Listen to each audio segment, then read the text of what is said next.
आज ह्या ठिकाणी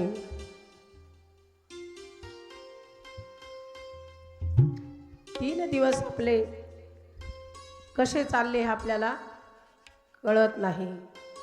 कारण शिवकथेचा आनंद असा आहे का शिव जरी म्हटलं तर आपल्या पापाचा नाश होतो, आपल्या दुःखाचा नाश होतो। कारण शिव शब्दामध्ये इतकी ताकद आहे, शिव जरी म्हणलं तर आपलं कल्याण झाल्याशिवाय राहत नाही। म्हणून शिवकथेत कसा वेळ चालला ते सुद्धा कळत नाही। आणि त्यातल्या त्यात तुम्ही एवढे भाग्यवान आहात की सप्ताह जर चालला ना 7 दिवस, आपण तहान भूक आपली सगळी पळून जाते। कारण सगळी ओढ आपल्याला मंडपकडे असते, घरात कामाला चित लागत नाही। इकडं जरा सदा ज्ञानेश्वरी पारायण चालू झालं तरी आपलं घरात चित लागत नाही। हरिपाठ चालू झाला, शिवकथा चालू झाली। कारण संतांनी सांगितलेले भूत जबर मोठे ग, भूत जबर मोठे ग, भूत जबर मोठे ग, भूत जबर मोठे ग, आहा भूत जबर मोठे ग, भूत जबर मोठे ग, भूत जबर मोठे ग, भूत जबर मोठे ग, जबर मोठे जबर मोठे जबर मोठे ग, जबर मोठे जबर मोठे जबर मोठे ग, आहा जबर मोठे जबर मोठे जबर मोठे ग, जबर मोठे जबर मोठे जबर मोठे ग, भूत जबर मोठे ग, आहा भूत जबर मोठे ग, भूत जबर मोठे ग, भूत जबर मोठे ग, भूत जबर मोठे ग,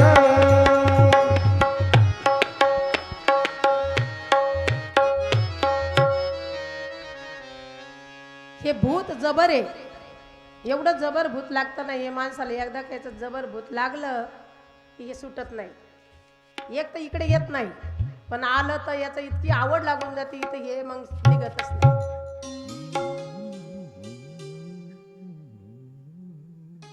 खरंय का नाही? याचं भूत कसं लागेल राहत आपल्याला? जबर भूत आहे, हे निघत नाही। एक तर लवकर इकडे वळत नाही माणूस। आणि आज आपण त्यांच्याच भूमीत आहोत, त्यांचा आशीर्वाद आपल्या पाठीमाग आहे। कारण संतांचा आशीर्वाद लाख मोलाचा असतो।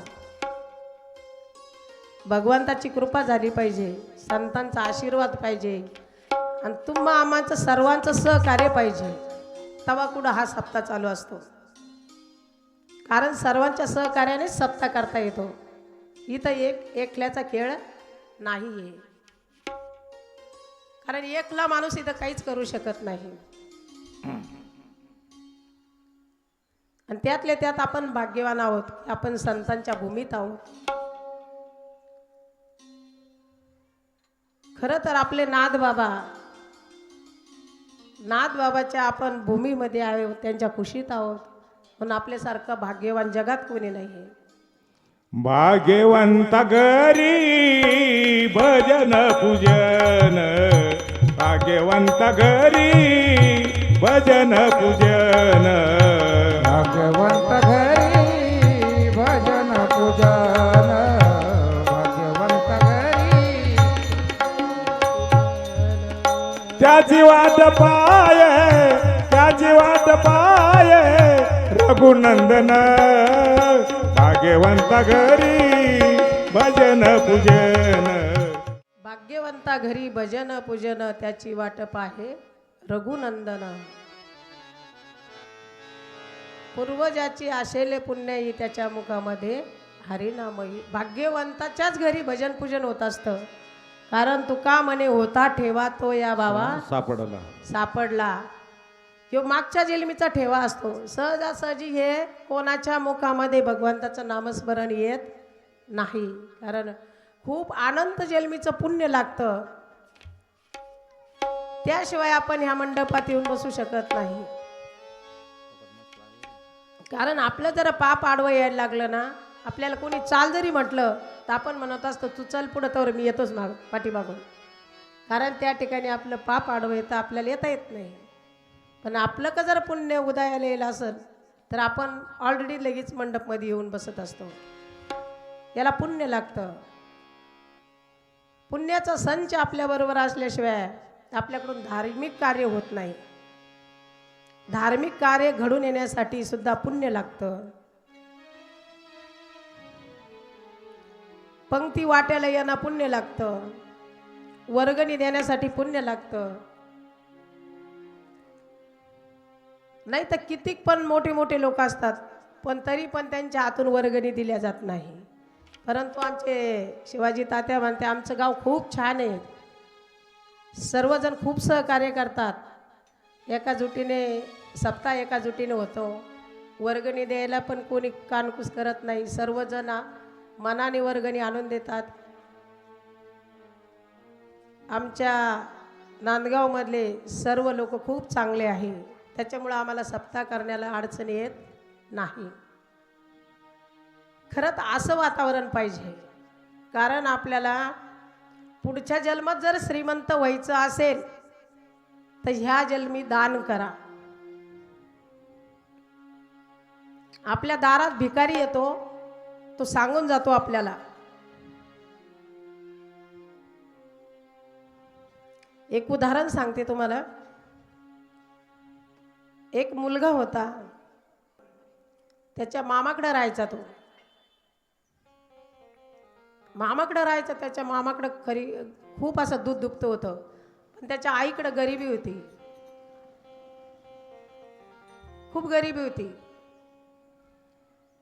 त्याच्या आईकडे आल्याच्या नंतर तो म्हणायला लागला मी मामाची रोज खूप असं दही दूध तेच खायचो, तर तू मला दूध दे. परंतु आई म्हणायची आपली परिस्थिती गरीब आहे, मी लोकांच्या कामाला जाते, बाळा तुला दूध कुठून देऊ, मला खीर खायची. परंतु गरिबी खूप अवघड असते आणि गरिबीचे दिवस लवकर जात नाही. गरिबी कोणावर येऊ नये. गरिबीचा प्रसंग खूप अवघड आहे.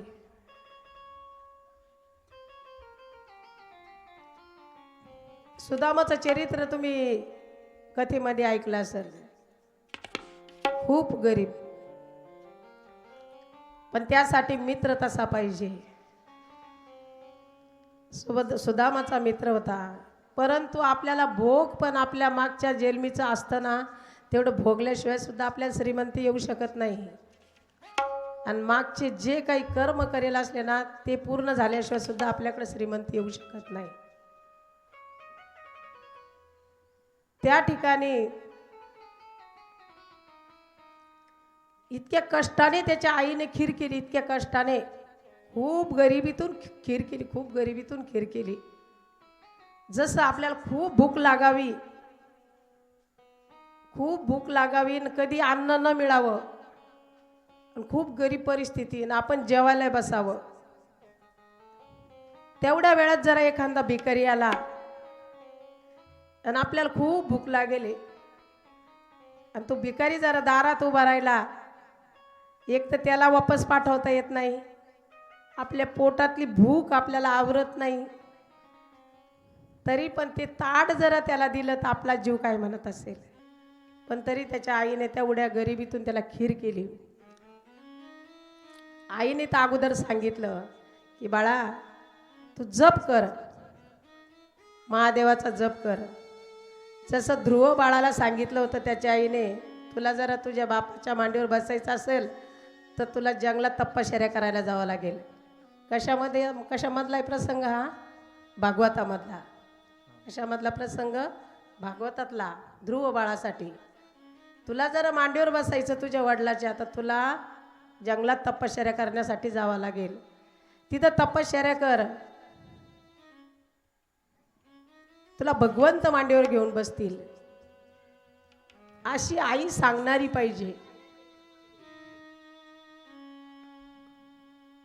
अशी आई घडवणारी पाहिजे. नाही तर काय म्हणायचं, कसं बसून देत नाही तुझा बाप, चाल मी येते तिथं. अशी जर म्हणणारी आई असली तर त्या लेकराला वळण लागन का? लेकरू तसंच निघन. लेकराला कसं घडवायचं हे आईच्या हातात आहे. लेकराला कसं वळण लावायचं हे आईच्या हातात आहे. त्या ठिकाणी ध्रुव बाळा आपल्या अभिमन्यूची आई म्हटली, तू तपश्चर्या कर आणि महादेवाच्या मंदिरात जाय. तुला महादेव बाबा एवढा भोळा आहे की तुला खीर दिल्याशिवाय राहणार नाही. फक्त जप चालू ठेवाय. काय जप चालू ठेवला? हर हर महादेव शंभो काशी विश्वनाथ गंगे. हर हर महादेव शंभो काशी विश्वनाथ गंगे. हर हर महादेव शंभो काशी विश्वनाथ गंगे. हर हर महादेव शंभू काशी विश्वनाथ गंगे. हर हर महादेव शंभू काशी विश्वनाथ गंगे. काशी विश्वनाथ गंगे. आदि विश्वनाथ गंगे. काशी विश्वनाथ गंगे. आदि विश्वनाथ गंगे. हर हर महादेव शंभो काशी विश्वनाथ गंगे. हर हर महादेव शंभू काशी विश्वनाथ गंगे. पार्वती पदे हर हर महादेव. आणि त्या ठिकाणी खिरीची वाटी भेटली. आईने खूप छान अशी खीर त्याला करून ठेवली. पण तेवढ्यात त्या ठिकाणी इतक्या कष्टाने आईने खीर केली. परंतु त्या ठिकाणी एक संत आले आणि ते संताची पण खूप, संतांकडे काही नसतंच, काय असतं, पण त्यांचं मन निर्मळ असतं. माऊलीची ओवी बर का 12व्या अध्यायात, जय जय शुद्धे उदार प्रसिद्धे अनावरत आनंदे वर्षतीये. माऊलीची ओवी. संतांचं अंतकरण कसं असतं? शुद्ध असतं, निर्मळ असतं, दया असती संतांना, माया असती. म्हणून संतांचा त्यांचा आशीर्वाद खूप लाख मोलाचा असतो. आणि त्यांचा आशीर्वाद कधीच खोटा होत नाही, तो खराच होणार आहे कधीच.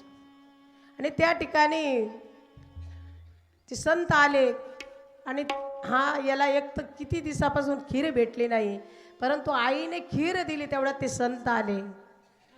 त्याने ती खिरीची वाटी तशीच ते संतांना खूप खीर खावा वाटली, खूप खीर आईला खूप हट्टाने खीर करायला लावली. परंतु तेवढ्या त्याला खायची तर ते संत आले. त्या संतांना ती खीर देऊन टाकली. ते संत म्हणतात, पुढच्या जन्मी तू खूप श्रीमंत घराण्यात जन्माला येशील. काय? खूप श्रीमंत घराण्यात जन्माला येशील. तो आशीर्वाद असतो त्यांचा. तसं आपल्याकडे जे भिकारी येतात ना मागण्यासाठी, भिक्षान दे असं जर म्हटलं ना तर ते आपल्याला सांगायला येत असतात की अरे बाबा, मागच्या जन्मात मी काहीच दान केलं नाही. काय? मागच्या जन्मात मी काहीच दान केलं नाही, म्हणून मला ह्या जन्मात भिकारी व्हावं लागलं. तुला जर आता ह्या जन्मामध्ये दान करता येईल तेवढं तू दान कर. तुला जरा पुढच्या जन्मात श्रीमंत राहायचं असेल तर. म्हणून कधी बी भिकारी आला तर आपल्याला समजून घ्यायचं का हा आपल्याला सांगण्यासाठी आला. आणि भिकाऱ्याला आज कसंही आहे ते की पैसा अडका द्यायला नाही चालत. कारण पैसा आपण दिला तर ते त्याचा काय उपयोग करतील त्याचं सांगता येत नाही, ते पाप आपल्या माथी लागतं. परंतु अन्न हे पूर्ण ब्रह्म आहे. आलेल्या भिकाऱ्याला कधी बिगर जेवल्याचं जाऊ द्यायचं नाही. आपल्या घरात महिला मंडळांना विनंती, आपल्या घरात जर कोणी असेल ना, कोणी आलं तर त्याला जीव घालायचं. परंतु घरात जायचं आणि घरात कोणी नसायचं आपल्या, आणि जर समजा एखादा मागणारा आला तर लोकांवर विश्वास ठेवायचं काम नाही आहे. आपल्या खेड्यागावात काय धान्याचे गोण्या भरलेल्या असत्या, पोते भरलेल्या असत्या, बायाची जात तवाच भुलून जाते. थोडं मागचं त्यांनी काही सांगितलं, तुझी सासू खूप चांगली, तुझी जाऊ खूप चांगली, पण तू किती करती, तर तुझ्या सासूचा विश्वासच बसत नाही, तिला जीव लावती, हिला नाही जीव लावीत, म्हणजे काही थोतांड सांगितलं की आपलं मन पगळून जातं. खरंच हे सांगतं तसंच आहे. मी एवढं करते तरी माझं नाव घेत नाही, आपण भुलून जातो. पण ह्या लोकांना भुलायचं नाही. शिव भोळा चक्रवर्ती त्याचे पाय माझे चित्ती, वाचे वदता शिव नाम तयाना बाधी क्रोध काम. शिव खूप भोळा आहे, परंतु आपल्या कष्टाची जोड पण त्याच्याबरोबर पाहिजे. जसं संसार करून परमार्थ करा, तुकाराम महाराज काय म्हणतात, संसार करून परमार्थ करा, नुसता परमार्थ पण करू नका, नुसता संसार पण करू नका. जसं तुम्ही शेतकरी, तुम्हाला शेतकऱ्याला नुसतं शेतीच करून जमन का, नाही, त्याला थोडा जोड व्यवसाय तुम्हाला पाहिजे. कमीत कमी तुम्ही गायी जरा घेतल्या तर तुम्हाला जोड व्यवसाय त्याला होतं, तेव्हा पुढे व्यवस्थित चालतं. तसं संसारामध्ये संसार करा, पण त्याला परमार्थाची जोड लावा, तेव्हा कुठं तुमचा संसार सुखाचा होईल. नाही तर आपण नुसतं संसारच करीत राहिलं तो सुखाचा होत नाही, कारण त्याला परमार्थाची जोड पाहिजे. परमार्थ जर केला तर त्याच्यामध्ये तुमचं सगळंच काही उत्तम होतं. लेकर बाळा बी चांगलं निघतात, तुमचा संसार पण सुखाचा होतो. ओळखीला हरी धन्य तो संसारी, मोक्ष त्याच्या घरी सिद्धी सहित, मोक्ष त्याच्या घरी सिद्धी सहित.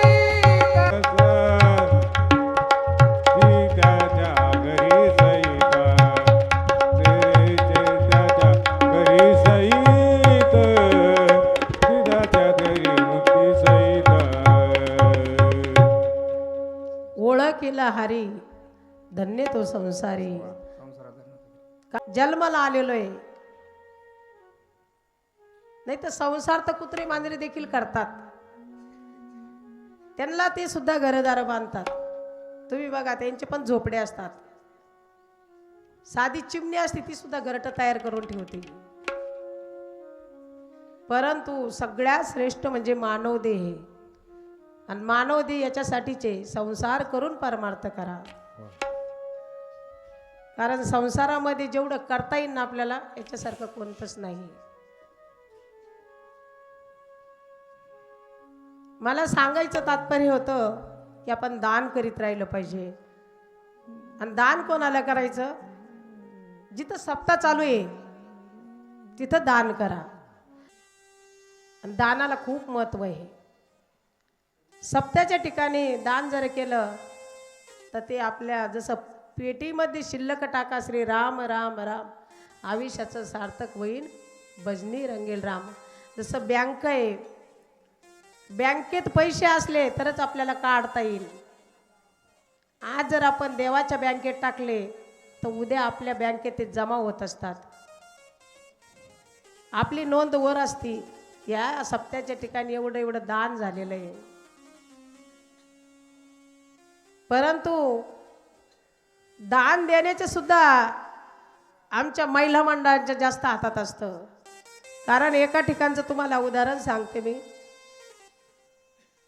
की एका गावाला पोलीस पाटील हे सगळेजण सप्ताह कमिटी गेली वर्गणी मागायला, की ते पोलीस पाटील म्हणायचे यांना काहीच काम नाही, आले वर्गणी मागण्यासाठी. आता खरं कमिटीला काम नसतं का, ते तर बिचारे महिन्यापासून सगळे कामधंदे सोडून ते वर्गणीचे म्हणजे तयारीत असतात. सप्ताहाच्या कीर्तनकार आहे, कथेवाला आहे, व्यासपीठवाले आहे, मंडपवाले आहे, सगळ्यांची तयारी त्यांना करावं लागते.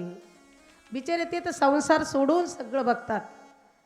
उलट आपण त्यांचे धन्यवाद मानले पाहिजे की तुमच्यामुळं आम्हाला हा आनंद लुटता येतो. 7 दिवस किती आनंद लुटतो आपण, हरिपाठाचा आनंद लुटतो, कीर्तनाचा आनंद लुटतो, ज्ञानेश्वरी पारायण आहे, कथा आहे. एवढे 7 दिवस गेले तर आपल्याला करमत नाही. 8व्या दिवशी बघा तुम्ही, लेक जशी सासरला जाते ना तसं आपल्याला होतं. 8व्या दिवशी आधी ह्या टायमाला कोणी राहत नाही, संध्याकाळी कीर्तनाला कोणी दिसत नाही, आपल्याला रडू येतं. म्हणून आपण भाग्यवान आहोत की आपल्या गावात सप्ताह चालू आहे ना. आपल्यासारखं भाग्यवान कोणीच नाहीये. कारण ह्या निमित्ताने आपल्याला खूप आनंद लुटता येतो, खूप आनंद. बाहेरच्या गावाला जाऊन आनंद लुटता येईल का? नाही. इथल्या स्त्रियांना बाहेर जाता येईल का? नाही जाता येत. आपल्या गावात आहे म्हणून आपण आनंद लुटतो, बाहेर जाता नाही येत आपल्याला. महिलांच्या जातीला खूप बंधन असतात, लेकर बाळा असतात, घरातला संसाराचा व्याप माग असतो, कुठंच जाता येत नाही. म्हणून सप्ताह कमिटीचे उपकार मानले पाहिजे की खरंच तुमच्यामुळं आम्हाला हा आनंद लुटता येतो.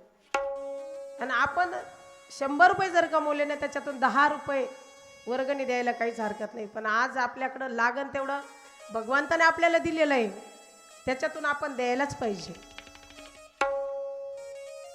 त्या ठिकाणी त्या गावामधले पोलीस पाटील होते, ते कधीच वर्गणी देत नव्हते. आणि त्या ठिकाणी वर्गणी देत नसल्यामुळं ते लोक त्यांच्याकडे जात पण नव्हते, त्यांना माहित होते पोलीस पाटील वर्गणी देत नाही.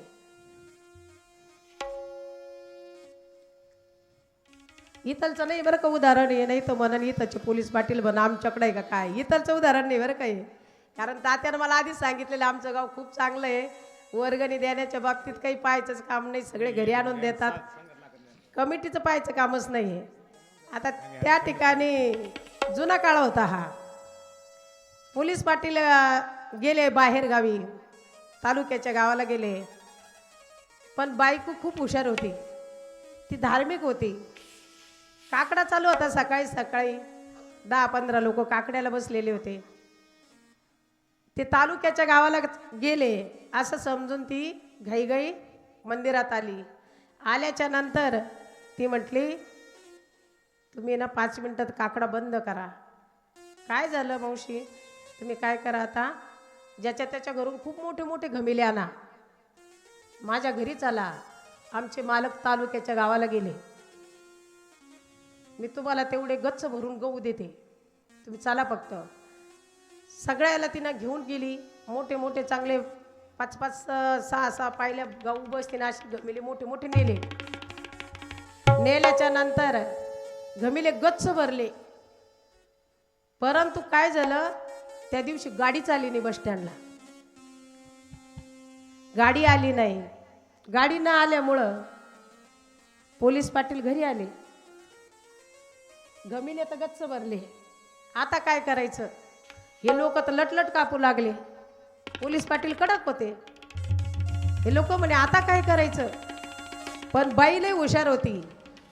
बाई म्हटली, तुम्ही घाबरू नका, तुम्ही एक शब्द बोलू नका, काय करायचं ते मी बरोबर करते, फक्त तुम्ही उभे राहा.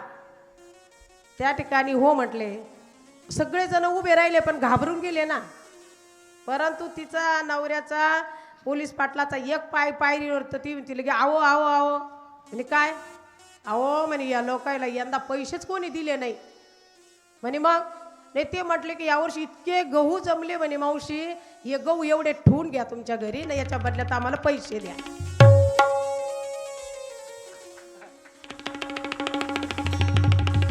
आता हे म्हणे पोलीस पाटील म्हणे गहू चांगले आहे का? नाही म्हणे, हे गहू जर आपल्या गावात मिसळले तर घेऊ, नाही मिसळले तर घ्यायचे नाही. मग तिनं अगोदर दिलेले ते बिगर दळण करेल, नंतर आणले दळण करेल.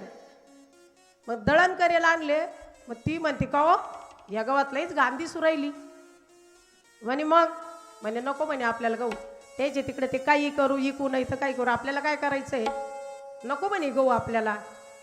म्हणे जाऊ दे नको. मग म्हणे पण मग आता यांना उचलून द्यावा लागन, मी देतो उचलून.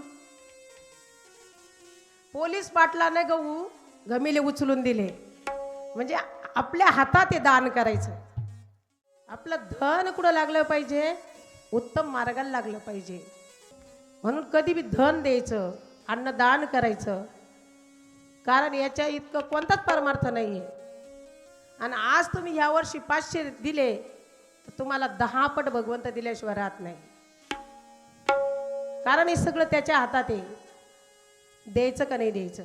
पण तो अगोदर घेतो तेव्हा देतो. भगवंताला द्यावं लागतं, संताला देण्याची गरज नाही आहे. पण भगवंत असा आहे, घेशी तेव्हा घेसी तेव्हा देसी उदार. देती सवागीची ऐसा से उदार, ऐसा से उदार, ऐसा से उदार. जात असताना अर्जुन म्हटले की देवा मला खूप तहान लागली. म्हटले पाणी प्यायचं कोणी? हो. भगवंत गेले झाडाच्या आडुंगी आणि त्या ठिकाणी मस्त पाण्याचा झरा वाहत होता, फुलाचा सुगंध दरवळत होता, पक्षी गुंजाव करत होते, खूप किलबिलाट चालू होता पक्ष्यांचा.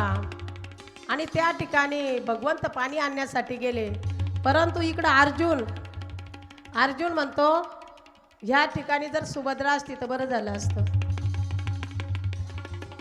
आता सुभद्रा होण्याला भगवंताला इकडं कळालं ना की याला सुभद्राची आठवण झाली. त्या ठिकाणी लगेच भगवंतांना रूप बदललं, सुभद्रा झाले, लगेच आले.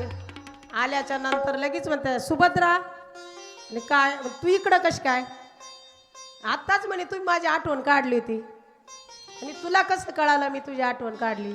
न सांगता तुम्हा कळो येते अंतर, कळो येते अंतर, कळो येते अंतर.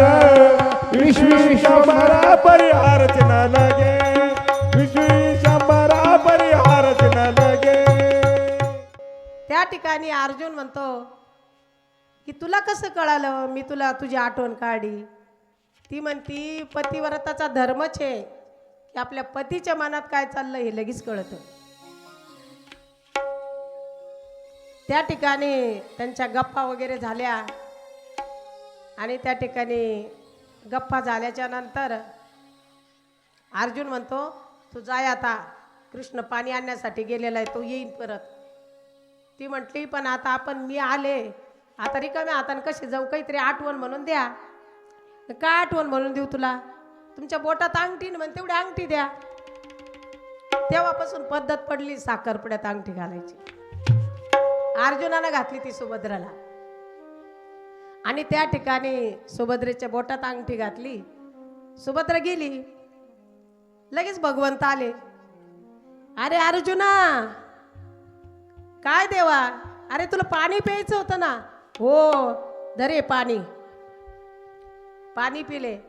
अर्जुना चल आता पुन्हा कधीतरी आपण आहे ना या ठिकाणी डब्बे घेऊन येऊ, डब्बे. पुन्हा कधीतरी. तुला इथलं वातावरण आवडलं का अर्जुना? हो देवा खूप आवडलं. बरं आपण दुसऱ्या वेळेस आहे ना डब्बा पार्टी करायला येऊ इकडं. आणि बसले रथामध्ये. पण भगवंत मुद्दाम अंगठीच बोट वरती करून रथ आखलू राहिले की अंगठी माझी म्हणून. कारण तेच बोट वरती करू लागले भगवंत रथ आकारण्यासाठी.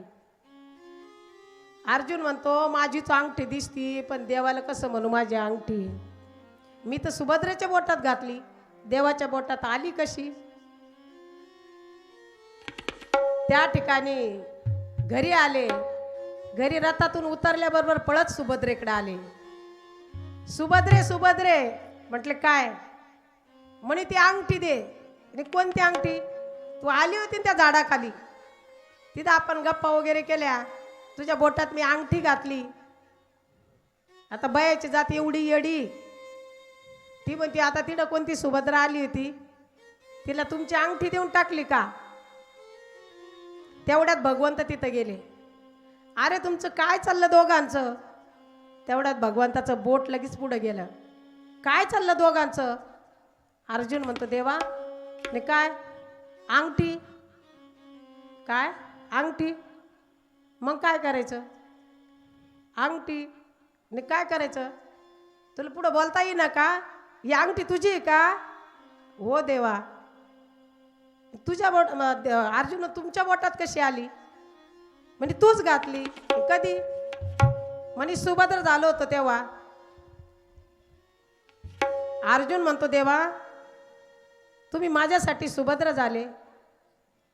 भगवंत म्हणतात अरे अर्जुना माझ्या भक्तासाठी माझी काहीही होण्याची तयारी आहे. कारण माझ्या भक्ताच्या मनात जे चाललं त्याची इच्छा मला काय करावं लागते? पूर्ण करावं लागते. कारण तो माझा भक्त आहे. म्हणून भगवंताला भक्ताशिवाय होता येत नाही. भक्ताशिवाय भगवंताशिवाय राहू शकत नाही. जसं आई भक्त ऐसे जाना जे देई उदास, भक्त ऐसे जाण्यास पास, निवारोनी गेल्यास पास, निवारोनी विषय तो त्यांचा झाला नारायण, विषय तो त्यांचा झाला नारायण. गेले भक्त ऐसे जाना जे ध्येयी उदास, गेले आशापास निवारोने. कारण भक्तांच्या आशापास निवारून जात असतात. आणि भक्तच असे असतात की भक्ताशिवाय भगवंत राहू शकत नाही. जसं आई लेकीशिवाय राहत नाही आणि लेक आईशिवाय राहू शकत नाही. कारण भगवंताचं आणि भक्ताचं जसं मायलेकीचं नातं आहे ना, तसं भगवंताचं आणि भक्ताचं नातं असतं. म्हणून त्यांना लगेच कळतं की आपल्या भक्ताला काय पाहिजे. मागायची सुद्धा गरज नाही. माझे भोले बाबा इतके भोळे, फक्त आपण त्याच्यावर श्रद्धा ठेवली पाहिजे, विश्वास ठेवला पाहिजे. एका ठिकाणी एक भक्त सतत पाणी घालायचा महादेवाला, कधीच त्याने खंडा पडू दिली नाही. एक वेळेस असा प्रसंग आला का त्याला एकच मुलगा होता आणि त्या मुलाला सर्प डौस झाला. तो इतका त्या लेकराला घाईघाई खांद्यावर टाकलं, पळत सुटला. गावाच्या बाहेर जायला लागला. तेवढ्यात त्या ठिकाणी एक माणूस आला. अरे का बरं पळतो तू, काय झालं? लेकराला सर्प चावला. म्हणजे त्याला खाली टाक, बघू दे मला. त्याला त्या ठिकाणी खाली चादर टाकले आणि खाली टाकलं. त्याला टाकल्याच्या नंतर त्या बाबांनी पाहिलं, थोडं त्याच्याहून मंत्र बोलले, त्याचं ते सर्पाचं विष उतरून गेलं. मुलगा चांगला झाला. नंतर त्याला असा प्रसंग आला, समोरून गाडी बैल, खूप मोठे मोठे बैल, आणि त्या बैलाच्या मध्ये हा सापडला गेला. त्यांच्या झुंजीमध्ये त्यांची खूप झटापट चालली त्या बैलाची. तेवढ्यात हा चालला, हो हा त्याच्यात सापडला. त्या ठिकाणी ह्या माणूस आला, त्यांना वाचवलं. तिसऱ्या वेळेस खूप त्याला पीक झालं, अशी रास पडली पिकाची त्याची. पण त्या ठिकाणी लोकांनी त्याच्यात विष कालवलं. माझ्या महादेवाला कळालं. इतका पाऊस पडला, सगळं पीक त्याचं वाहून गेलं. यांना भक्ती तोपर्यंत सोडली नाही, सेवा तोपर्यंत सोडली नाही.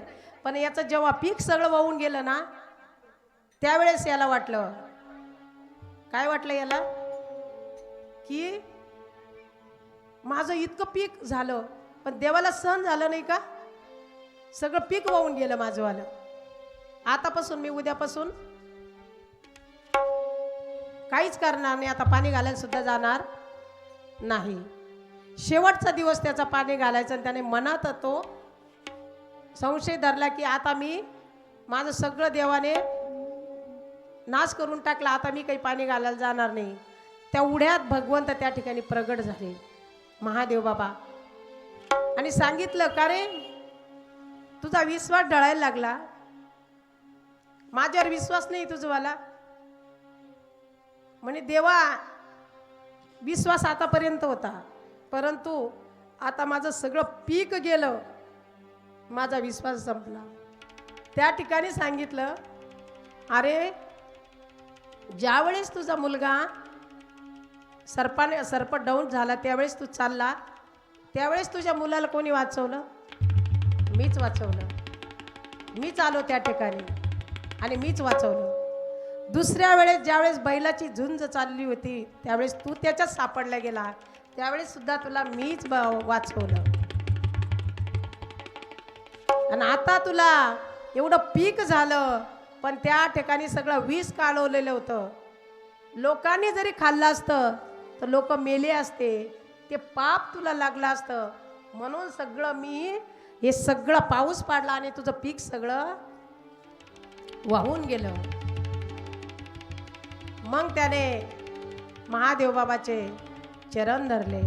देवा, खरंच तुम्ही साक्षात भोले बाबा आहे. आज मी तुमच्यामुळं वाचलो. खरंच तुमची माझ्यावर कृपा दृष्टी आहे. म्हणजे माझे भोळे बाबा, फक्त आपला विश्वास पाहिजे, श्रद्धा पाहिजे, तो आपल्याला वाचवत असतो. कारण ज्या ठिकाणी आपण मंदिरात जातो आपण, परंतु आपण गंगेला सांगितलं पाहिजे, महादेवाला सांगितलं पाहिजे, भैरवनाथाला सांगितलं पाहिजे. कारण भैरवनाथाची आपल्यावर कृपादृष्टी असते. त्याला सांगायचं की तुझी कृपा आमच्यावर राहू दे, तू रक्षण करणार आहे.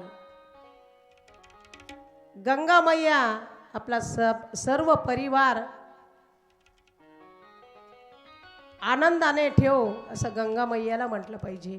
गंगा मैया बरोबर म्हणून तर तो जप आहे, हर हर महादेव गंगे काशी विश्वनाथ गंगे, हर हर महादेव शंभो काशी विश्वनाथ गंगे, देव शंभो काशी विश्वनाथ गंगे, हर महादेव शंभू काशी विश्वनाथ गंगे, काशी विश्वनाथ गंगे, हर हर महादेव शंभो काशी विश्वनाथ गंगे, महादेव शंभू शंभो काशी विश्वनाथ गंगे, हर हर महादेव शंभू काशी विश्वनाथ गंगे, काशी विश्वनाथ गंगे, काशी विश्वनाथ गंगे, काशी अमरनाथ गंगे, काशी शंभू काशी विश्वनाथ गंगे, हर हर महादेव शंभो काशी विश्वनाथ गंगे, हर हर महादेव शंभू काशी विश्वनाथ गंगे,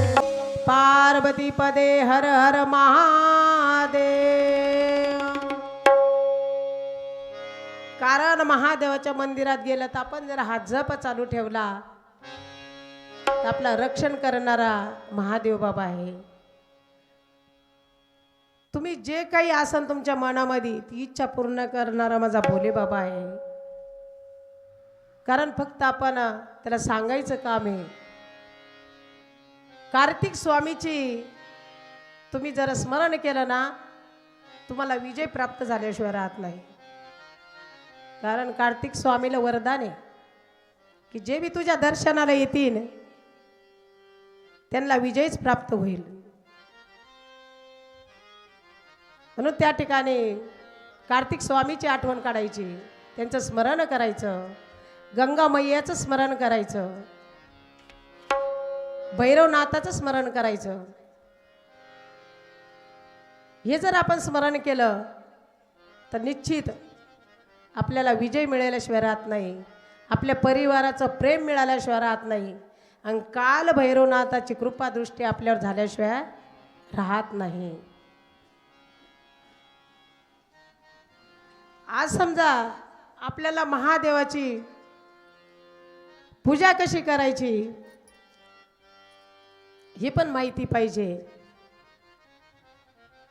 खरं तर पार्थिव शिवलिंगाची पूजा जास्त महत्वाची आहे. पार्थिव शिवलिंग याची जरा पूजा आपण केली नाही म्हणा तर आपल्याला निश्चित आपल्या मनोकामना पूर्ण होतात. रोजची एक जरी आपण केली तर आपण पापापासून मुक्त होतो. 2 जर समजा रोजच्या केल्या पण कशा करायच्या त्या, गंगेचं पाणी पाहिजे त्याला. गंगेच्या पाण्यामध्ये माती चांगल्या ठिकाणची पाहिजे, गंगेचं पाणी पाहिजे. ती मंत्राने, ओम नमः शिवायच्या मंत्राने ती मातीचा एक जीव केला पाहिजे आणि त्याची पिंड तयार केली पाहिजे. ती पिंड तयार केली की त्याला पार्थिव शिवलिंग म्हणतात. आणि ते पार्थिव शिवलिंग असं आहे की आज जर आपण ते पार्थिव शिवलिंग केलं ना, त्याची आज पूजा केली तर ती उद्या सकाळी विसर्जन करावं लागते, ते बी पाण्यामध्ये. पुन्हा उद्या पुन्हा पार्थिव शिवलिंग करायचं, असा याचा नेम आहे. आपल्याकडून खूप काही त्याच्यात सांगितलेले किती करायचे, परंतु आपल्याकडून एवढे होत नाही ना. मग नेमानं 1, 2, 3 एवढे जरी केले तरी त्याचं फळ आपल्याला मिळाल्याशिवाय राहत नाही. म्हणून त्या ठिकाणी पार्थिव शिवलिंगाची पूजा करणं इतकं महत्त्वाचं आहे. त्याचबरोबर रुद्राक्ष गळ्यात घालणं खूप महत्त्वाचं आहे. छोट्यातल्या छोटा जरी रुद्राक्ष असला तर त्याचं पण खूप फल देणारा आहे. थोडा आपला कशामुळं थोडा छोटा आहे त्याच्यापेक्षा मोठा असला त्याचं देखील फळ मिळतं, पण जितका छोटा तुम्ही रुद्राक्ष धारण केला त्याचं फळ अधिक आहे. त्रिपुंडी भस्म कपाळाला महादेव बाबाचं एवढं वरदान आहे की त्रिपुंड भस्म म्हणजे 3 बोटाने भस्म लावला पाहिजे कपाळाला. आपल्या सगळ्या पापाचा नाश होत असतो. आपल्याला वाटतं सगळे माझे, सगळे माझे, पण कोणीच कोणाचे नाही आहे. ह्या सगळा मायेचा पसारा आहे. एक संत होते आणि एका मुलाचं नेमकंच लग्न झालं होतं आणि त्या मुलाला खूप खूप अशी आवड होती भजनाची. मग त्या संताला वाटलं त्याला खूप आवड आहे भजनाची, याला घेऊन जाऊ आपण पंढरपूरला आता पायी पायी महिनाभर. पण त्याचं नेमकंच लग्न झालेलं होतं. त्याला म्हणे अरे चल माझ्या बरोबर पायी पायी महिनाभर पंढरपूरला. तर तो म्हणतो महाराज मी आला असतो, पण मी एक तर माझ्या आई वडिलाला एकुलता एक आहे, मी गेल्याशिवाय माझे आई वडील जेवण करत नाही. आणि माझं आत्ताच लग्न झालं, ती बायको सुद्धा माझ्याशिवाय जेवत नाही. ते म्हणे अरे हे सगळं माया आहे, तू जरी नसला तर जेवणार नाही का? नाही महाराज. तुला अनुभव घ्यायचा आहे का? म्हटले हो. तुला खरंच अनुभव घेऊ दाखवू का तुला? आणि हो. त्या ठिकाणी त्याने सांगितलं तू आता घरी जा आणि मागच्या रूम मध्ये तुझ्या रूम मध्ये जाऊन झोपून राहा आणि असा झोप की कोणी म्हणन हा गेला असं झोपायचं. सगळा श्वास तो आतमध्ये दाबून ठेव, मी लगेच येतो. आणि त्या ठिकाणी त्यांना सगळा श्वास दाबून ठेवला आणि त्या ठिकाणी पहिल्यांदा तर बायकूनच बघितलं की हे झोपले अजून उठाना कसे. गेली उठवायला गेली तर तो हालाना चालाना बोलाना काहीच करीना. तिला वाटलं आता हे गेले का काय, पण ती म्हणती आता हे गेले, हे काही हालचाल करीना, परंतु आता याला न्यायला किती वेळ लागल याचं काही सांगता येत नाही. मग सगळ्याला सांगायच्या अगोदर आपण काहीतरी खाऊन पिऊन घेऊ. तिने घाईघाई शेवायचा भात केला, पटकन खाऊन घेतला आणि मग बाहेर पळत आली. आई आई आई हे उठा ना. त्यांना काय झालं? आई पळत गेली. आईनं हालून चालून पाहिलं, हल्ला ना डोला ना बोला ना काहीच नाही. मग आईने हंबरडा फोडला की माझं बाळ कसं गेलं. तेवढ्यात पोराचे वडील आले, ते बी मग रडायला लागले. आई म्हणती बाबा मला नेलं असतं तर बरं होतं, पण माझा दादा जगायला पाहिजे होता. बाप म्हणतो मला नेलं असतं तर बरं झालं असतं, परंतु माझा भाऊ वाचायला पाहिजे होता. पण बायकोचं काही नव्हतं, बायको फक्त रडत होती थोडीफार. आता ती किती केली तर आत्ताच आली होती ती काय, आता कलियुग आहे. त्या ठिकाणी मग आता गेले गेले गावातले लोक आले. गावातले लोक म्हणे आपल्या गावामध्ये एक साधू महाराज गेले, त्यांना तरी बोलून आणू. त्यांनी तरी काही केलं तर केलं, बघू तरी त्यांना दाखवून. खरंच गेले का दवाखान्यात न्यावं लागत काय बघू आपण. त्या ठिकाणी त्या साधू महाराजांना आणलं. साधू महाराज म्हटले ह्यो उठण म्हणे, पण याच्या जागेवर कोणाला तरी जावं लागल, याच्या जागेवर कोणाला तरी जावं लागल. त्या ठिकाणी अगोदर पत्नीला विचारलं, का बाई म्हणे तुझे मालक आहे? म्हणे हो. म्हणे मग ह्यो जरा उठून बसायचा असला तर तू गेली तर चालती का?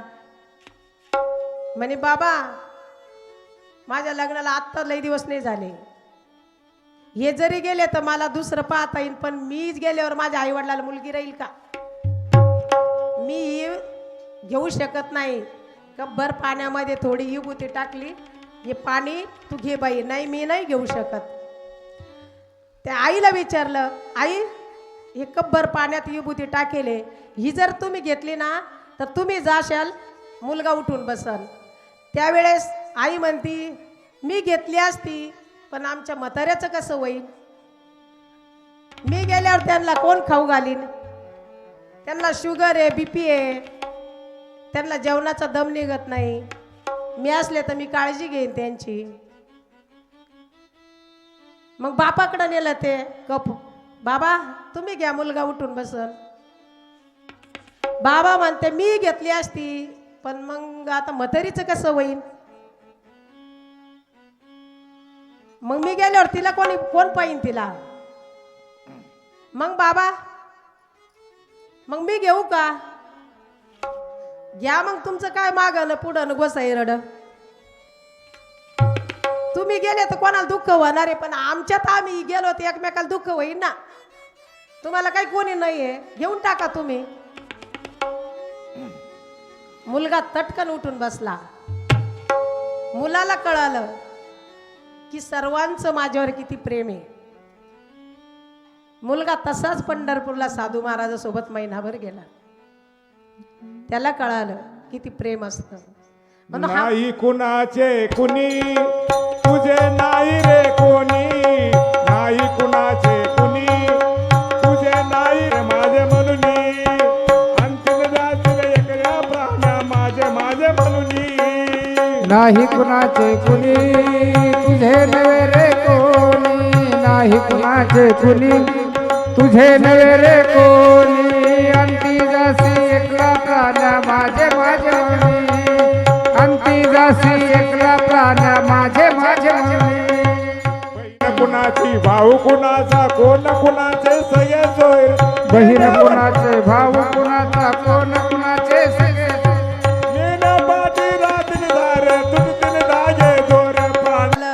तरी प्रमाण काय भारी प्रमाण देतात ते. की प्रमाण देणं सोपे नाही, कारण त्याला पाठांतर लागतं, तेव्हाच प्रमाण पटकन येतात.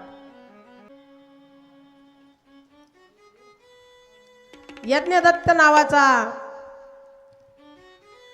एक ब्राह्मण होता आणि त्याला एक मुलगा होता, गुणनिधी नावाचा मुलगा होता. यज्ञदत्त खूप चांगला होता, भिक्षुकी करायचा, त्याचं वळण चांगलं होतं.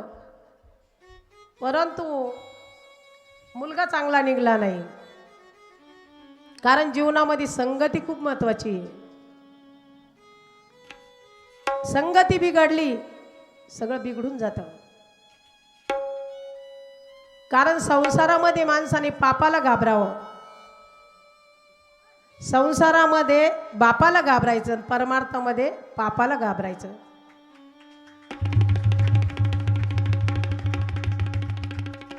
जो बापाला घाबरला त्याचा संसार चांगला झाला, आणि जो पापाला घाबरला तो त्याचा परमार्थ चांगला झाला. कारण शेतकरी माणूस आहे, आणि त्याने जर बैल शेतामधला दुसऱ्याच्या बांधावर चालला आणि त्या बैलाला जर आवाज दिला ना तर तो बैल वापस फिरतो.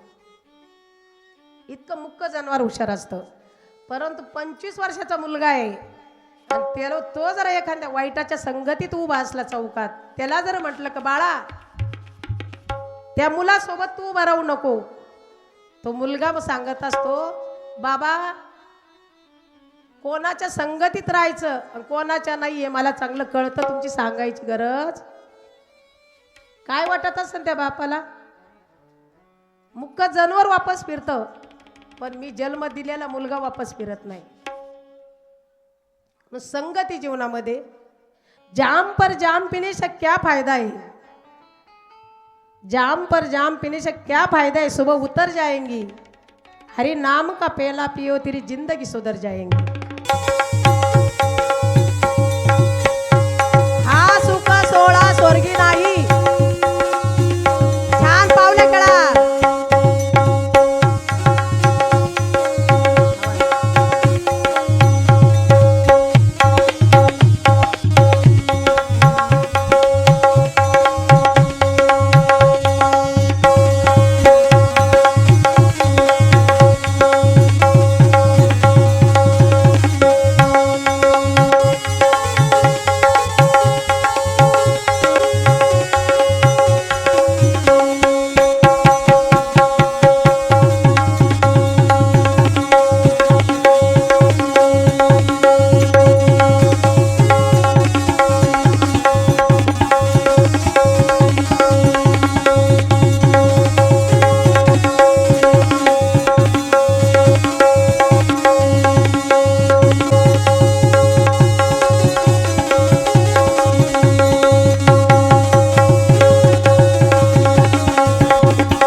आनंद की हर हर छत्रपती शिवाजी महाराज की राजमाता जिजाऊ माता की धर्म की अधर्म का नाश हो प्राणियों में सद्भावना हो विश्व का कल्याण हो हो हत्या बंद हो भारत माता की जय आज की आनंद की जय आता उद्या सुद्धा आपल्याला असाच आनंद लुटायचा आहे.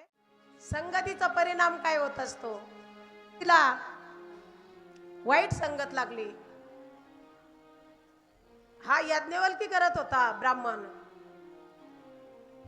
सर्व काही घरून व्यवस्थित आणून टाकायचा, पण आईचं काम असतं मुलाला कसं घडवायचं हे आईच्या हातात असतं. आमच्या जिजाऊ साहेबांनी आमच्या शिवाजी महाराजांना कसं घडवलं? नवथी कलम नवथा कायदा, नवथी कलम नवथा कायदा, तरी सुखी होती प्रजा, कारण सिंहासनावर होता माझा छत्रपती राजा. छत्रपती राजा शिवनेरीवर शुभ जलमला, शिवनेरीवर शुभ जलमला राजांचा अधिपती. दैवत छत्रपती नामचे दैवत ते. छत्रपती पावल्या करा, पावल्या. छत्रपती छत्रपती शिवनेरीवर शुभ जलमला, शिवनेरीवर शुभ जलमला राजांचा अधिपती. दैवत छत्रपती नामचे दैवत दैवत छत्रपती नामचे दैवत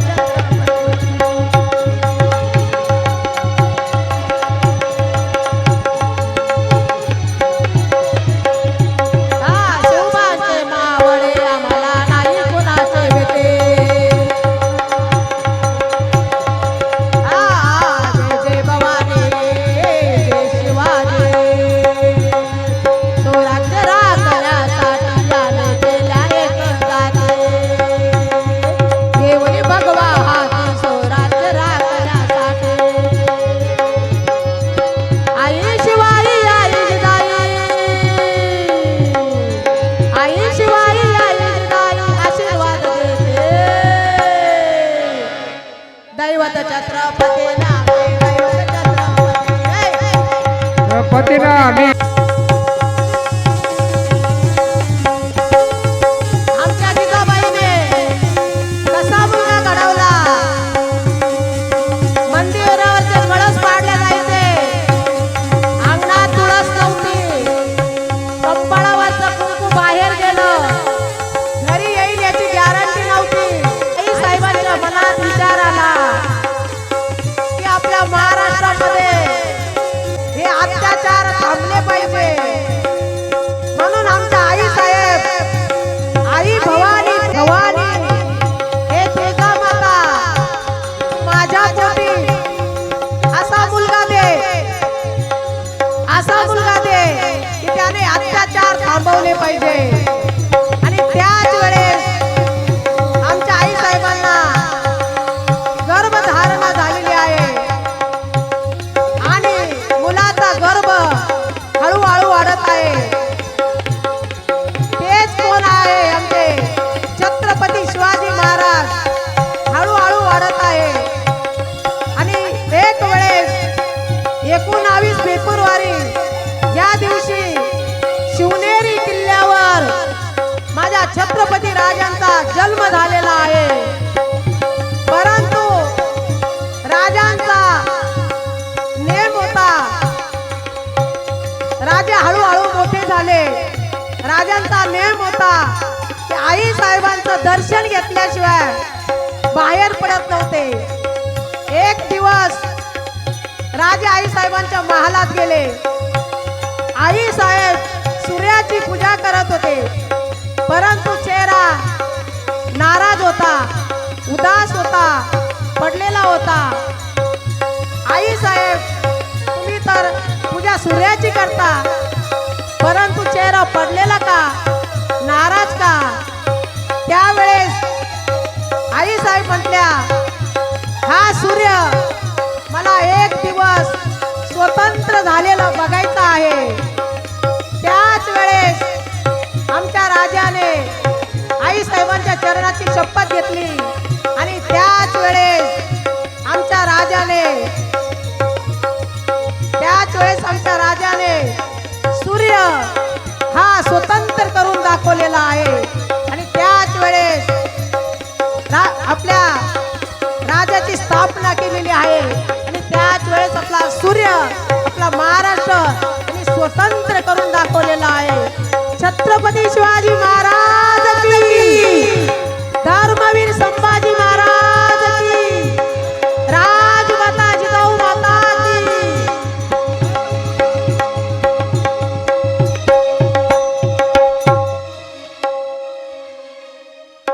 असं आमच्या जिजाऊने राजे साहेबांना घडवलेलं आहे.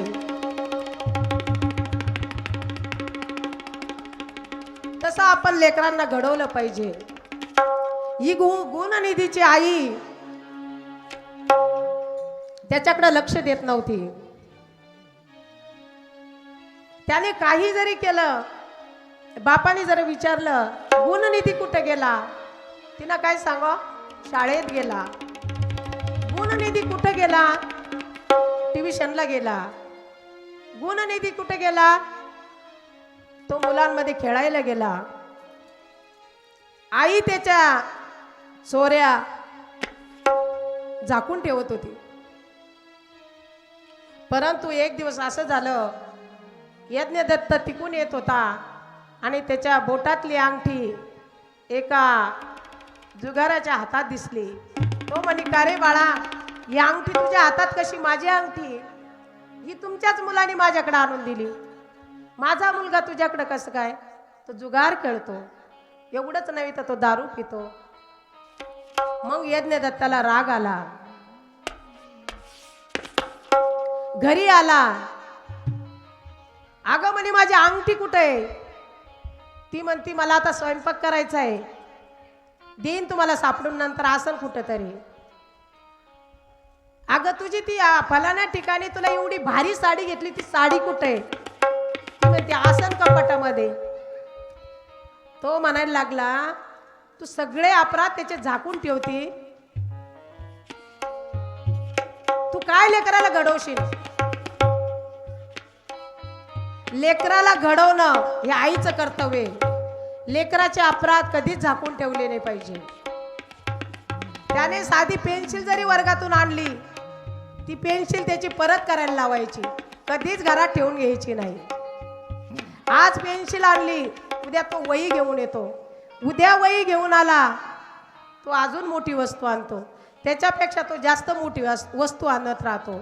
त्याला माहिती आपली आई काही करत नाही. म्हणून मुलाचे अपराध कधी पोटात घालायचे नाही.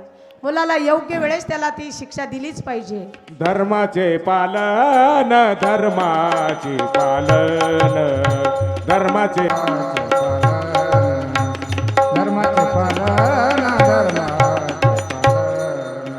करणे पाखंड खंडन, करणे पाखंड खंडन, हेची आमा करणे काम, हेची आमा करणे काम, हेची आमा करणे काम.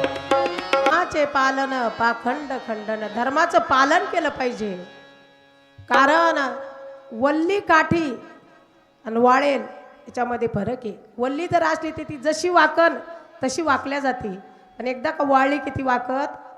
म्हणून लेकरं लहान लहान आहे ना, तोपर्यंत लेकराला योग्य वळण लावलं पाहिजे. योग्य संस्कार लेकरावर दिले पाहिजे. मोठ्यापणी त्यांना बघायचं काम नसतं, ऑलरेडी त्यांना संस्कार झालेले असतात. गुणनिधी नावाच्या मुलाला ती आईने संस्कारच दिले नाही. आणखीन तो चोऱ्या करायचा, आई झाकून ठेवायची. परंतु पुढं चालून त्याचं लग्न झालं. त्याच्या बापाला कळालं हा खूप चोऱ्या करतो. येताना त्याला सगळं दिसलं. तो म्हणायला लागला, अगं तुझी साडी तर फलाण्या ठिकाणी दिसली, माझी अंगठी त्या पोराजवळ दिसली. त्याला वाईट वळण लागलं. तिला वाटलं लग्न झाल्यावर सुधरण. लग्न झाल्यावर सुद्धा त्याचं वळण गेलं नाही. नंतर मग गुणनिधी खूप वाईट वळण करायला लागला. यज्ञदत्त नावाच्या त्या ब्राह्मणाने त्यांना दोघाला काढून दिलं, बायकोला काढून दिलं, मुलाला काढून दिलं. तुम्ही आता घरात राहायचं नाही. आता यांना खाण्यापिण्याची अडचण आली. बाहेर किती दिवस पोट भरल. याचं वाईट वळण, इतकं वाईट वळण, पण काहीच खायला भेटाना, काहीच खायला भेटाना. गुणनिधीला एवढी भूक लागली, एवढी भूक लागली, काही खायला भेटाना. पण एक दिवस चालता चालता त्याला महादेवाचं मंदिर लागलं. आणि ते महादेवाचं मंदिर लागल्याच्या नंतर त्या ठिकाणी नेमकाच महादेवाच्या मंदिरातला दिवा विझला होता. आता याला खूप भूक लागेल होती. यानं कोणत्या आशेनं गेला हा, की काहीतरी महादेवाच्या मंदिरात मला खायला सापडल, तिथं काहीतरी असं नैवेद्य ठेवलेला तो मी खाईन. ते नैवेद्य बघण्यासाठी हा गेला, परंतु तिथं अंधार असल्यामुळं याला काहीच सापडलं नाही. याने काय केलं, आपल्या अंगातला शर्ट काढला आणि त्याची वात केली, तो पेटवला आणि देवाजवळ उजाड करून तो बघू लागला की या ठिकाणी काही आहे का खायला. त्या ठिकाणी त्याला एक नैवेद्य सापडला. त्याने तो नैवेद्य खाल्ला. त्याला खूप भूक लागेल होती, परंतु माझ्या महादेव बाबाला वाटलं मी अंधारात आहे. याने काय केला, मला उजाड केला. माझे महादेव बाबा एवढे भोळे, तुम्हाला सांगितलं खूप भोळे. थोडा जरी कोणी त्यांच्यावर उपकार केले ना, त्या उपकारातून ती उतराई झाल्याशिवाय राहत नाही. त्यांची सेवा केली ना, त्याचं फळ ते दिल्याशिवाय राहत नाही. गुणनिधीने उजाड केला. नंतर तो पुढच्या जन्मामध्ये त्याला चांगला जन्म मिळाला. नंतर तो गुणनिधी मरण पावल्याच्या नंतर तो कुठे गेला, त्याला महादेवाचे दूत घेण्यासाठी आले, घेऊन गेले. परंतु त्याला उजाड केल्यामुळं महादेव बाबाने पुढचा जन्म खूप श्रीमंताच्या ठिकाणी दिला.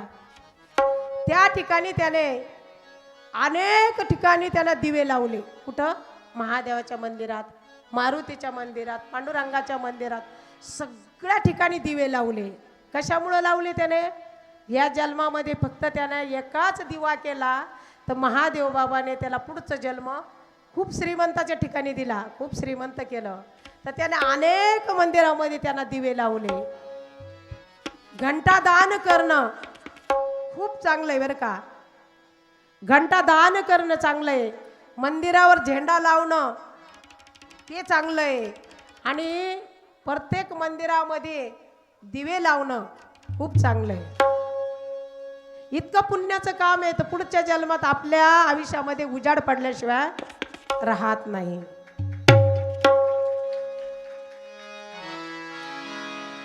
आपल्याला जर वाटत असेल पुढच्या जन्मामध्ये आपल्याला खूप काही धन संपत्ती भेटावी आणि खूप आपल्या जीवनामध्ये उजाड पडावा, तर आता प्रत्येक मंदिरामध्ये लाईट नसेल त्या लाईट बसवा, घंटा नसेल तर घंटा बसवा, मंदिरावर झेंडा नसेल तर झेंडा बसवा. खूप पुण्याचं काम आहे. आणि ज्यांच्या शेतामध्ये महादेवाचं जर झाड असेल बेलाचं, तर त्या बेलाच्या झाडाखाली खिरीचं नैवेद्य दाखवला पाहिजे. तुमचं जीवन गोड झाल्याशिवाय राहणार नाही, तुमचा संसार गोड झाल्याशिवाय राहणार नाही. आणि त्या झाडाखाली तुम्ही थोडं जरी पाणी शिंपडलं अंगावर, तर सगळ्या गंगेचं स्नान तुम्हाला झाल्याशिवाय राहणार नाही. बेलाच्या झाडाचं एवढं महत्व आहे. आणि कोणी अतिथी बेलाच्या झाडाखाली खीरपुरीचा नैवेद्य दाखवून त्याला जेवू घातलं पाहिजे.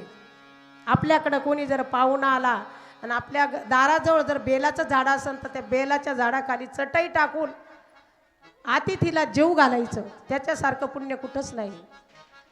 त्याने सुद्धा महादेव बाबाची खूप कृपा आपल्यावर होती. म्हणून ह्या ठिकाणी गुणनिधीने दिवा लावला तर पुढच्या जन्मामध्ये तू खूप श्रीमंत झाला. त्याने प्रत्येक मंदिरात दिवे लावले, प्रत्येक मंदिरात झेंडा दान केला, प्रत्येक मंदिरात घंटी बसवल्या अशा मोठ्या मोठ्या. आणि त्या ठिकाणी तिसरा जन्म तर त्याला कुठं मिळाला? कुबेर भांडार. कोण होता गुणनिधी? चोर होता, एक चोर. आज आपण कुठं जातो? कुबेर भांडारला. कुठं जातो? कुबेर भांडारला. आणि त्याला कोणाचं वरदान आहे? महादेव बाबाचं वरदान आहे. महादेवाने सांगितलं ज्या ठिकाणी यांना एवढं तप केलं आणि त्या ठिकाणी महादेव पार्वती इतके तेजस्वी आईचं रूप त्याने ते बघितलं. त्याला असं मनात आलं की मी एवढी तपश्चर्या करून सुद्धा महादेव बाबा मला शेजारी घेता नाही आले किंवा मला त्यांच्या समोर बसता नाही आलं. पण ही स्त्री किती भाग्यवान आहे की त्यांच्यात जे शेजारी बसलेली, म्हणून तो पाहत राहिला. पण पार्वती आई साहेबांना वाटलं हा माझ्याकडे एकटक लावून बघतो, याचा एक डोळा घालवला पाहिजे. तिने त्याला शाप दिला, तुझा एक डोळा जाईल. म्हणून आज कुबेर भांडारला तो एकाच डोळ्यावर आहे. आणि त्या ठिकाणी महादेव बाबा म्हणते अगं तू मनात वाईट विचार करू नको. तो म्हणतो त्याच्या मनात असं आहे की मी एवढी तपश्चर्या करून मला सुद्धा एवढं रूप नाही, पण आई ह्यांना किती रूप आहे. तो तुझा मुलगा आहे, तू त्याची आई आहे. मग म्हणे याला आता चांगलं वरदान द्या तुम्ही. काय वरदान द्यायचं? म्हणे याला असं वरदान द्या सगळे लोक याच्याकडे आले पाहिजे आणि याला आपण असं वरदान देऊ आमचं तुझ्यावर खूप कृपा आहे आणि जे बी लोक येतील त्यांना खूप काही धन संपत्ती दे. असं महादेवाचा आशीर्वाद कुबेर भांडारला आहे. आणि तो कुबेर भांडार कोण आहे? गुणनिधी नावाचा मुलगा आहे. त्याने एवढे दिवे लावले आणि खूप महादेवाची तपश्चर्या केली, प्रत्येक गावाला दिवे लावले, म्हणून आज तो कुबेर भांडारला जाऊन बसलेला आहे. मग कुबेर भांडारनं कोणाची सेवा केली? महादेवाची. आपण कोणाची करायला पाहिजे? महादेवाची. आपण कुठं जातो? कुबेर भांडारला. कुबेर भांडारला गेल्यापेक्षा आपण आपल्याला रोजची सेवा कोणाची केली? महादेवाची केली तरी कुबेर भांडार प्रसन्न झाल्याशिवाय राहणार नाही. ही सगळी महादेवाची त्याच्यावर आशीर्वाद आहे, छाया आहे. म्हणून आपण तेवढी जरा भक्ती केली, तेवढी सेवा केली, आपल्याला सुद्धा महादेव प्रसन्न झाल्याशिवाय राहणार नाही. कुबेर भांडारला सुद्धा जायची गरज नाही. पण कुबेर कुबेराला एवढा आशीर्वाद महादेवाचा मिळालेला आहे. म्हणून महादेवाची भक्ती अंतकरणातून करा.